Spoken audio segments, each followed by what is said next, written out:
नमस्कार, माझं नाव सावनी श्रीनिवास एकसंबेकर आणि मी सध्या रेमेडियल एज्युकेटर, बिहेवियरल थेरपिस्ट आणि ॲज अ काउन्सिलर म्हणून काम करते. शिक्षक म्हणून काम करत असताना आपण अनेक आव्हानांना सामोरं जात असतो. आज त्यातल्याच एका आव्हानाबद्दल आपण बोलूयात, शिक्षक आणि डिटॅचमेंट. डिटॅचमेंट म्हणजे नक्की काय करायचं किंवा डिटॅच व्हायचं म्हणजे नक्की काय करायचं? आपल्या कामापासून आपण डिटॅच झालो तर चांगलं काम करता येईल का, क्वालिटी देता येईल का, असे अनेक प्रश्न आपल्याला पडू शकतात. आणि एस्पेशली जेव्हा आपण मुलांसोबत काम करत असतो, कुठल्या सॉफ्टवेअर किंवा कुठल्या एक्सेल शीटसोबत आपण काम करत नाही, तर एस्पेशली आपण मुलांसोबत कुठल्या तरी माणसांसोबत काम करत असतो, तर तेव्हा डिटॅच होऊन काम केलं तर चालेल का, मग ते कसं बॅलन्स करायचं, हे सगळे प्रश्न एक शिक्षक म्हणून आपल्याला पडूच शकतात. आपण बघूयात की त्याबद्दल पुढे कसं जायचं. फर्स्टली आपल्याला हे समजून घेण्याची गरज आहे की डिटॅच व्हायचं म्हणजे नक्की काय करायचं. तर आपल्याला कुठलंच टोक नाही गाठायचं आहे, आपल्याला दोन्ही गोष्टींचा मध्य साधायचा आहे. फॉर एक्झाम्पल, तुमच्या कामाची वेळ 10 ते 6 आहे आणि 6 वाजल्यानंतर घरी आल्यावर सुद्धा तुम्हाला दिवसभर शाळेत येणाऱ्या अडचणी, मुलांना मी आज ही शिक्षा दिली किंवा हे मी नीट शिकवलंच नाही, हे सगळं जर 6 नंतर सुद्धा डोक्यात राहत असेल किंवा त्याचा खूप त्रास होत असेल, ओव्हर थिंकिंग होत असेल आणि त्यांनी बाकीच्या गोष्टीसुद्धा हॅम्पर होत असतील, तर मग काहीतरी प्रॉब्लेम आहे हे जाणून घेण्याची गरज आहे. पण असंही होणं अवघड आहे की 6 नंतर काहीच विचार येत नाहीत कामाबद्दल. हे दोन खूप एक्स्ट्रीम्स आहेत. तर आपल्याला बॅलन्स कसा करायचा हे लक्षात घेतलं पाहिजे. तर फर्स्टली आपल्या कामाची जागा आणि आपली पर्सनल स्पेस हे दोन वेगळी जग आहेत, हे आपल्याला समजून घेण्याची गरज आहे. मी कामाच्या ठिकाणाहून आल्यानंतर माझी जी पर्सनल स्पेस आहे ती कशी छान राहील ह्याच्यासाठी आपण प्रयत्न करू शकतो. लहान मुलांसोबत काम करत असताना त्यांच्याबद्दल एक एम्पॅथेटिक असणं किंवा त्यांच्याबद्दल मनात सेन्सिटिव्हिटी असणं हे फार महत्त्वाचं आहे. पण त्याचबरोबर त्यांची वागणूक किंवा त्यांचा बेशिस्तपणा हा आपल्या मनाला लावून घेणं हे आपल्या मानसिक आरोग्यासाठी तर हानिकारक आहेच, पण ह्याच्यामुळे आपल्या कामावर सुद्धा तेवढाच परिणाम होऊ शकतो. आपल्याला सेन्सिटिव्ह पण राहायचं आहे, आपल्याला एम्पॅथेटिक पण राहायचं आहे, पण आपल्याला मनाला लावून पण नाही घ्यायचं आहे. कारण आपण खूप सेन्सिटिव्ह व्हायला लागलो, सगळं मनाला लावून घ्यायला लागलो, तरीसुद्धा आपण चांगलं काम करू शकणार नाही.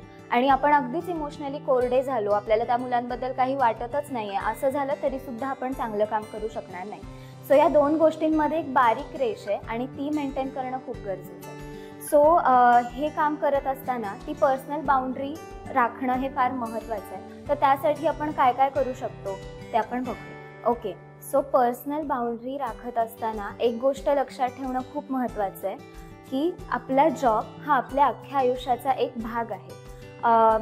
मान्य आहे की तो खूप मोठा भाग आहे, पण तरीही तो एक भाग आहे. जसं की सपोज मी एक पिक्चर ड्रॉ करते आहे, तर मी एक ट्री काढते आहे, मी एक हाऊस काढते आहे, मी एक रिव्हर काढते आहे, पण त्यातली प्रत्येक गोष्ट ही त्या पूर्ण पिक्चरचा एक भाग आहे आणि ते पूर्ण पिक्चर नाही आहे. आपला जॉब हा आपल्या आयुष्याचा एक भाग आहे आणि ते आपलं अख्खं आयुष्य नाही आहे, हे समजून घेणं फार महत्त्वाचं आहे. आपली पर्सनल लाईफ, आपली फॅमिली, आपले फ्रेंड्स, आपली पर्सनल स्पेस, आपला मी टाईम, ह्या गोष्टीसुद्धा तितक्याच महत्त्वाच्या आहेत, हे लक्षात घेणं खूप इम्पॉर्टंट आहे. तरच आपण आपली पर्सनल बाउंड्री राखू शकतो.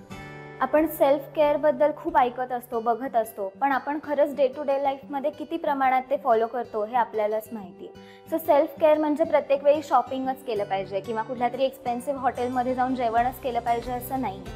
तर सेल्फ केअर म्हणजे आपल्या डे टू डे लाईफमध्ये खूप छोट्या छोट्या गोष्टी आपण करू शकतो. जसं की आपल्याला काही हॉबीज असतील, जसं की पेंटिंग असेल, ड्रॉइंग असेल, नाचणं असेल, गाणं असेल, रीडिंग असेल, ह्या सगळ्या गोष्टी तर आपण करूच शकतो. ह्याचा एक फायदा असा असू शकतो की कला ही आपल्याला व्यक्त व्हायला खूप मदत करते.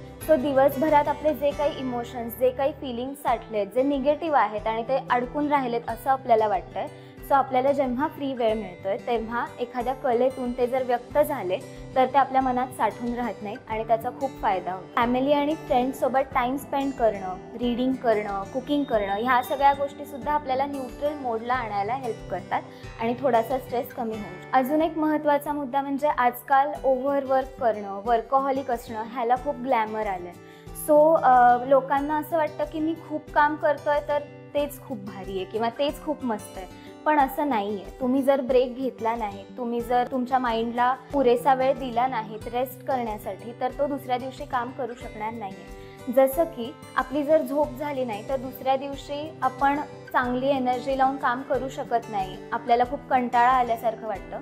तसंच आपल्या माइंडला जर ब्रेक मिळाला नाही तर आपण चांगल्या क्वालिटीचं वर्क देऊ शकत नाही. सो हे फार इम्पॉर्टंट आहे की आपण वीकली तर आपल्याला ब्रेक असतातच, पण महिन्याभरात मे बी एखादा सुट्टी घेतली किंवा फॅमिलीसोबत कुठे गेलो किंवा स्वतःला जे आवडतं ते केलं तर त्यांनी तुमच्या कामाची क्वालिटीसुद्धा जास्त इम्प्रूव्ह होऊ शकते. सो डिटॅचमेंट म्हणजे कामापासून पूर्णपणे लांब नाही जायचं आहे, पण दोन्ही गोष्टींचा बॅलन्स करून आपण आपली मेंटल हेल्थ चांगली ठेवू शकतो. शिक्षक म्हणून काम करत असताना ताणतणाव येणं, स्ट्रेस येणं हे खूप स्वाभाविक आहे आणि ते सगळ्यांनाच होऊ शकतं.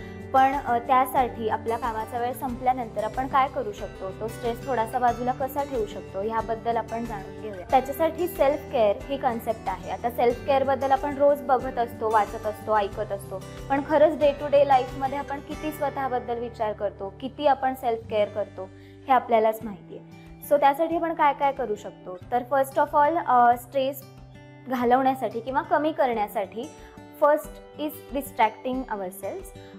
डिस्ट्रॅक्ट तुम्ही करू शकता, पण अशा कुठल्या तरी गोष्टींमध्ये ज्यातनं तुम्हाला काहीतरी चांगलं मिळेल. सो फॉर एक्झाम्पल तुम्ही मी टाईम स्पेंड करू शकता. तर मी टाईम म्हणजे तुम्ही रीडिंग करू शकता किंवा काहीतरी गाऊ शकता. तुमच्या ज्या काही हॉबीज आहेत त्या तुम्ही फॉलो करू शकता. कला ही अशी गोष्ट आहे ज्यातनं आपण व्यक्त होत असतो. सो दिवसभरात आपल्या मनात जे काही निगेटिव्ह थॉट्स असतील की मी या मुलाला खूप जास्त शिक्षा दिली, एवढी नव्हती द्यायला पाहिजे, किंवा आज खूप कलकल होती, त्याचा मला फार त्रास होतोय, ह्या सगळ्या ज्या गोष्टी आहेत आणि ह्या सगळ्याबद्दलचे निगेटिव्ह इमोशन्स आणि फिलिंग्ज आहेत ते व्यक्त व्हायला मदत होते. तुम्ही जर पेंटिंग करत असाल तर तुम्ही जे कलर्स यूज करता त्यातून सुद्धा तुम्ही खूप व्यक्त होत असता. सो कला ह्या गोष्टीतून तुम्ही व्यक्त होऊन तुमचे इमोशन्स आणि फिलिंग्स जे निगेटिव्ह आहेत ते बाहेर पडू शकतात. सेल्फ केअरमध्ये अजून भरपूर गोष्टी येतात, जसं की फिरायला जाणं असेल, तुमच्या फॅमिलीसोबत क्वालिटी टाईम स्पेंड करणं असेल, फ्रेंड्सना भेटणं असेल, एखाद्या फ्रेंड्सशी खूप वेळ बोलणं असेल. ह्या सगळ्या गोष्टींमधून आपण आपली स्वतःची काळजी घेत असतो आणि आपला स्ट्रेस कमी व्हायला त्याची खूप मदत होत असते.